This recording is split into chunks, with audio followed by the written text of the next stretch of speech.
Assalamualaikum warahmatullahi wabarakatuh. Alhamdulillahirabbil alamin wassalatu wassalamu ala asrofil anbiya'i wal mursalin sayyidina wa maulana Muhammadin wa ala alihi wa sahbihi ajmain. Amma ba'du. Apa kabar anak-anak sekalian? Semoga kita dalam keadaan baik-baik saja dan tetap dalam lindungan Allah Subhanahu wa taala sehingga kita dapat selalu beraktivitas sehari-hari, beribadah dengan nyaman, dengan penuh keyakinan, sehingga meningkatkan ketakwaan kita dan keimanan kita kepada Allah Subhanahu wa taala. Tak lupa kita selalu bersyukur atas segala nikmat dan juga karunia Allah Subhanahu wa taala.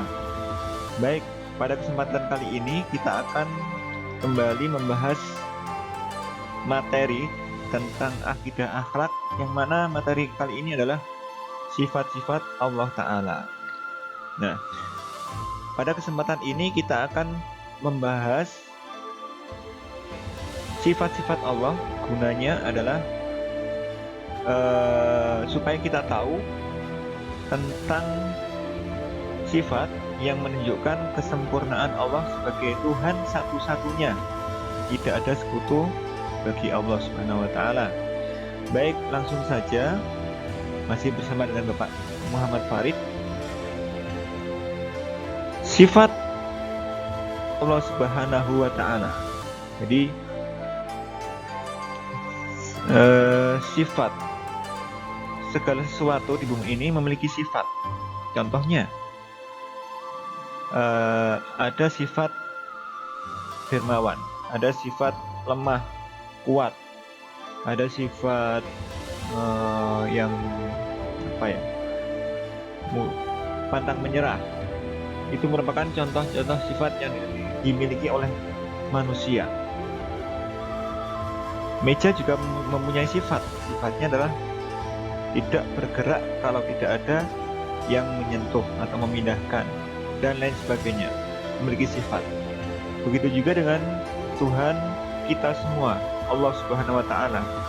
Beliau memiliki sifat-sifat yang menjadikan Allah menjadi sempurna. Sifat-sifat Allah itu dibagi menjadi 3 bagian. Yang pertama adalah sifat wajib. Sifat wajib. Yang kedua, sifat mustahil. Yang mana sifat mustahil ini adalah kebalikan dari sifat wajib. Yang ketiga adalah sifat jaiz bagi Allah, sifat yang boleh ada atau boleh tidak ada pada Allah Subhanahu wa taala. Jadi sifat-sifat Allah itu dibagi menjadi 3. Yang pertama adalah sifat wajib yang pasti ada dalam diri Allah, dalam zatnya Allah. Yang kedua sifat mustahil yang merupakan kebalikan dari sifat wajib. Yang ketiga adalah sifat jaiz bagi Allah Subhanahu wa taala. Kita akan mengupasnya lebih lanjut, mulai dari yang pertama, sifat wajib bagi Allah Subhanahu wa taala. Sifat wajib Allah yang wajib kita ketahui ada 20 sifat. Yang pertama adalah wujud. Wujud ini artinya ada. Kemudian sifat yang kedua adalah qidam, artinya dahulu. Tidak mungkin ada makhluk selain Allah yang lebih dahulu dari Allah. Maka dari itu Allah memiliki sifat qidam atau dahulu. Sifat yang ketiga adalah baqo. Baqo ini artinya kekal. Tidak akan lenyap, tidak akan sirna. Allah adalah zat yang kekal. Berbeda dengan makhluknya, manusia. Manusia itu tidak kekal karena akan mati. Ya, betul. Manusia akan mati, maka tidak kekal. Yang kekal hanyalah Allah Subhanahu wa ta'ala. Maka dari itu sifat yang ketiga adalah baqo, artinya kekal.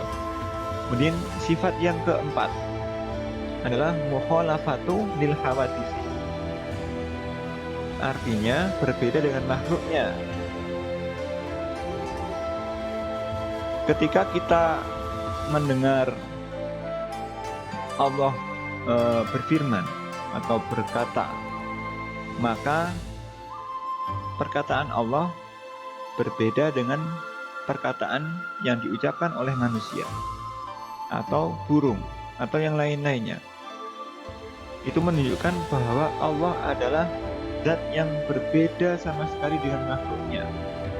Tidak ada yang menyamainya. Jika kalian mengira bahwa Allah itu punya tangan, punya kaki, maka itu adalah anggapan yang batal. Itu sangat salah, karena sifat Allah berbeda dengan makhluknya. Kemudian sifat yang selanjutnya adalah qiyamuhu binafsihi, berdiri sendiri.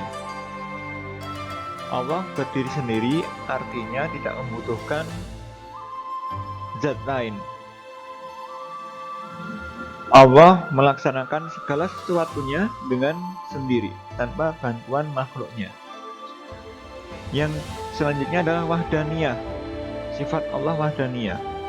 Wahdaniyah ini artinya satu. Seperti yang kita sering dengar dalam surat Al-Ikhlas, Qul huwallahu ahad, katakanlah bahwa Allah itu satu. Sifat Allah wahdaniyah artinya satu. Kemudian sifat qudrah artinya kuasa. Kuasa atau mampu. Mampu membuat gunung, mau mengangkat langit tanpa adanya penyangga, dan lain sebagainya. Iradah berkehendak. Artinya ketika kita berhasil sesuatu, melaksanakan sesuatu, maka ketahuilah bahwa ya, karena sesuatu yang kita hasilkan tadi adalah karena kehendak Allah. Tidak luput dari kehendaknya. Ketika Allah berkehendak, maka sesuatu akan terjadi. Jika tidak, maka tidak akan pernah terjadi. Iradah, ilmu, mengetahui, baik yang kelihatan maupun yang tidak bagi kita ya. Walaupun kita sembunyi di tempat yang paling detil ya, paling nggak kelihatan orang, maka Allah tetap akan mengetahuinya. Hayat, hidup, tidak akan mati. Sama, Allah juga mendengar. Namun mendengarnya Allah bukan seperti manusia menggunakan telinga. Basor, melihat. Allah juga bisa melihat tanpa maksudnya tidak seperti manusia melihat menggunakan mata. Kalam, Allah berbicara. Namun berbicaranya Allah berbeda dengan berbicara makhluk. Qadiron artinya maha berkuasa. Berkuasa menciptakan segala sesuatu yang beliau kehendaki. Muridan artinya maha berkehendak. Ketika Allah berkehendak, maka semua akan terjadi. Jika tidak berkehendak, maka tidak akan pernah terjadi. Aliman, mengetahui. Hayan, maha hidup. Sami'an, maha mendengar. Basiron, maha melihat. Dan juga mutakaliman, maha berbicara. Kalian tadi sudah mendengarkan di atas ada sifat Allah yang qudrah, ada iradah. Di sini juga ada yang di bawah, ada qadiron dan muridan, artinya sama, berkehendak. Ini nanti akan kita bahas di selanjutnya. Nanti akan kita bahas. Selanjutnya, selain adanya sifat wajib bagi Allah, Allah juga memiliki sifat yang berbalikan dengan sifat wajib, yaitu sifat mustahil bagi Allah. Sifat mustahil bagi Allah ini adalah sifat-sifat yang tidak mungkin ada pada Nabi Muhammad SAW. Maaf, yang tidak mungkin ada pada Allah Subhanahu wa Ta'ala. Tentunya kebalikan dari sifat wajib bagi Allah yang ada 20. Kalau tadi sifat wajibnya wujud, sifat mustahilnya adam. Sifat wujud kidam, kebalikannya hudus. Baqa, kebalikannya fana. Mukhalafatul hawadisi, kebalikannya adalah mumasalatu lil hawadisi, menyerupai makhluknya, tidak mungkin, mustahil. Qiyamuhu binafsihi, qiyamuhu bi ghairihi, atau ihtiyaju li ghairihi, butuh kepada selain Allah, tidak mungkin. Itu adalah mustahil. Mustahil Allah membutuhkan kepada selain Allah, makhluknya. Ta'adud, berbilang-bilang, tidak mungkin. Allah hanya satu. Ajyon, lemah, tidak mungkin. Karoha, terpaksa. Kemudian jahlun, bodoh, tidak mungkin Allah itu bodoh. Allah mengetahui segala sesuatu. Kemudian mautun, al-mautu, mautun, mati, tidak mungkin Allah mati karena bersifat kekal. As-sumum, as-sumun ini adalah tuli, tidak mungkin Allah tuli. Tidak mungkin juga Allah umyun, buta. Tidak mungkin juga Allah bukmun, bisu. Tidak mungkin juga ajizan, maha lemah.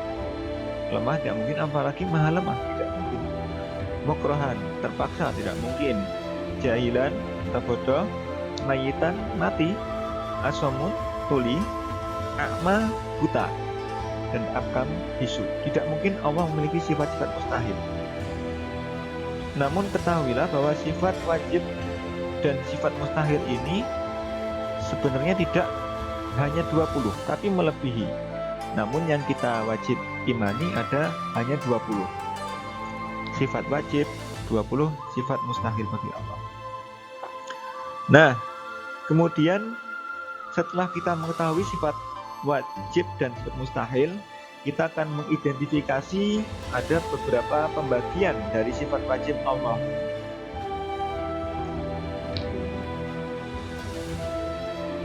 Identifikasi sifat wajib bagi Allah Subhanahu wa taala. Kita tahu tadi ada 20 sifat wajib bagi Allah dan ada beberapa yang sama. Kita identifikasi sekarang. Yang pertama adalah ada yang namanya sifat nafsiyah. Sifat nafsiyah ini sifat nafsiyah. Jadi sifat wajib Allah ini dibagi menjadi 4. Yang pertama sifat nafsiyah, kemudian sifat salbiyah, yang ketiga sifat ma'ani, dan yang keempat adalah sifat maknawiyah. Yang mana sifat nafsiyah ini adalah sifat yang berhubungan dengan zat Allah. Yang termasuk dalam sifat nafsiyah ada satu, yaitu hanya sifat wujud. Kemudian sifat salbiyah ini adalah sifat yang meniadakan adanya sifat sebaliknya, yakni sifat-sifat yang tidak sesuai atau sifat yang tidak layak, semua dinafikan. Yang termasuk dalam sifat salbiyah ini adalah satu, qidam, baqo, yang artinya kekal, mukhalafatul hawadisi, yang berarti berbeda dengan makhluknya, qiyamu binafsihi, dan wahdaniyah. Itu termasuk dalam sifat salbiyah. Jadi ada 5: qidam, baqo, mukhalafatul hawadisi, qiyamu binafsihi, dan wahdaniyah. Kelima. Kemudian sifat ma'ani. Sifat ma'ani adalah sifat-sifat abstrak yang wajib ada pada Allah. Yang termasuk sifat ma'ani adalah qudrat, iradat, ilmu, hayat, sama, basar, dan kalam. Itu termasuk dalam sifat ma'ani. Kemudian sifat maknawiyah adalah sifat-sifat yang menguatkan sifat ma'ani. Yang termasuk dalam sifat maknawiyah sama jumlahnya dengan sifat ma'ani. Qadiron, qudrat, qadiron. Terus muridan dari kata iradat. Kalau iradat tadi artinya berkehendak, kalau muridan maha berkehendak. Begitu juga dengan aliman, hayyan, sami'an, basiron, dan mutakalliman. Jadi sifat wajib bagi Allah ini dibagi menjadi 4. Yang pertama sifat nafsiyah, sifat salbiyah, sifat ma'ani, dan sifat ma'nawiyah. Jika kita kelompokkan maka akan jadi yang berwujud itu sendirian, cuma satu tadi sifat nafsiyah. Yang berbackground putih, hitam, bakok, mukhalafatul hawadisi, qiyamuhu binafsihi, dan wahdaniyah adalah sifat salbiyah. Sementara yang berbackground hijau, qudrah, iradah, ilmu hayat dan sampai kalam adalah sifat ma'ani. Kemudian qadiron hingga mutakaliman background guru merupakan sifat maknawiyah. Itu tadi adalah identifikasi sifat wajib bagi Allah yang berjumlah 20. Selanjutnya, sifat ketiga dari Allah Subhanahu wa taala adalah sifat jaiz. Jadi Allah ini memiliki satu sifat jaiz, yaitu fi'lu kulli mumkinin au tarkuhu. Artinya berbuat segala sesuatu atau meninggalkannya. Jadi segala sesuatu yang ada di bumi ini adalah kehendaknya Allah. Karena Allah mau berbuat, mengeksekusi, maka jadilah. Jika tidak, maka tidak akan terjadi. Jadi sifat wajib, sifat jaiz ini adalah sifat yang boleh ada ataupun boleh tidak ada bagi Allah Subhanahu wa taala. Ya, mungkin itu sifat wajib, sifat mustahil, dan sifat jaiz. Jadi kesimpulan pertemuan adalah sifat-sifat Allah itu ada 3. Yang pertama sifat wajib, yang kedua sifat mustahil, dan yang ketiga sifat jaiz. Yang mana sifat wajib tadi memiliki 4 bagian. Yang pertama sifat nafsiyah, sifat salbiyah, sifat ma'ani, dan juga sifat ma'nawiyah. Baik, itu tadi anak-anakku sekalian yang kita pelajari pada pagi hari ini. Semoga dengan mengetahui sifat-sifat Allah, kita semakin meningkat pula ketakwaan kita, keimanan kita pada Allah Subhanahu wa taala, dan meyakinkan pada diri kita bahwa tidak ada Tuhan selain Allah. Allah adalah satu-satunya Tuhan yang wajib kita sembah. Asyhadu an la ilaha illallah wa asyhadu anna Muhammadar Rasulullah. Terima kasih anakku sekalian. Selamat belajar. Sampai ketemu di kesempatan selanjutnya. Assalamualaikum warahmatullahi wabarakatuh.